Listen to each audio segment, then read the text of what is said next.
Ike and the Alien Ambassadors. By Peter Carlson, February 19, 2004. On February 20, 1954, President Dwight Eisenhower interrupted his vacation in Palm Springs, California, to make a secret nocturnal trip to a nearby Air Force base to meet two extraterrestrial aliens. Or maybe not. Maybe Ike just went to the dentist. There's some dispute about this. The Ike met with ET's theory is advanced by Michael Salla, a former American university professor who now runs the Peace Ambassador program at AU's Center for Global Peace.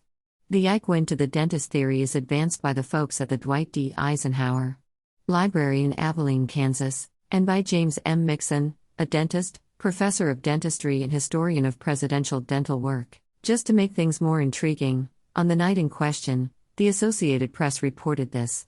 President Eisenhower died tonight of a heart attack in Palm Springs. 2 minutes later, the AP retracted that bulletin and reported that Ike was still alive. Indeed, Ike was alive, and he continued living until 1969. But in the decades since his death, his activities on the night of February 20, 1954, have become fodder for strange theories about alien beings. Some facts are beyond dispute. Eisenhower was on a golf vacation in Palm Springs on February 20, 1954. After dinner that night, he made an unscheduled departure from the Smoking Tree Ranch, where he was staying. The next morning, he attended a church service in Los Angeles. Also that morning, his spokesman announced to the press that Ike had visited a dentist the previous night because he'd chipped a tooth while eating a chicken wing at dinner. Salla, who has a PhD in government from the University of Queensland in his native Australia, doesn't believe it. He figures the dentist trip is just a cover story. He believes Ike went to Edwards Air Force Base, where he met with two ETs. With white hair, pale blue eyes and colorless lips. These aliens, nicknamed Nordics in UFO circles because they resemble Scandinavian humans, traveled to Edwards from another solar system in a flying saucer and, Salla says, they spoke to Eisenhower. There was telepathic communication, says Salla, 45, as he sits in his suburban Falls Church living room. It's as though you're hearing a person but they're not speaking. The Nordics offered to share their superior technology and their spiritual wisdom with Ike if he would agree to eliminate America's nuclear weapons.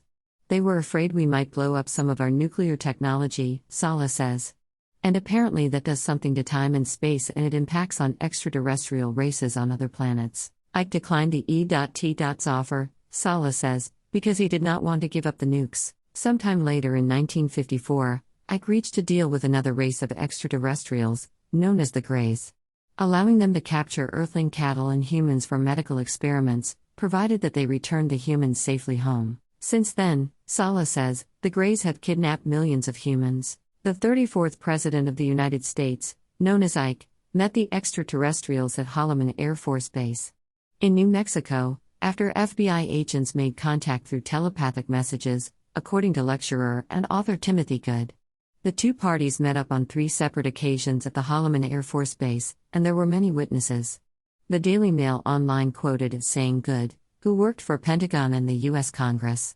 Speaking on Frank Skinner's BBC Two Current Affairs show Opinionated, he said that aliens at the first meeting were Nordic in appearance, but a deal was signed with a race called Alien Greys.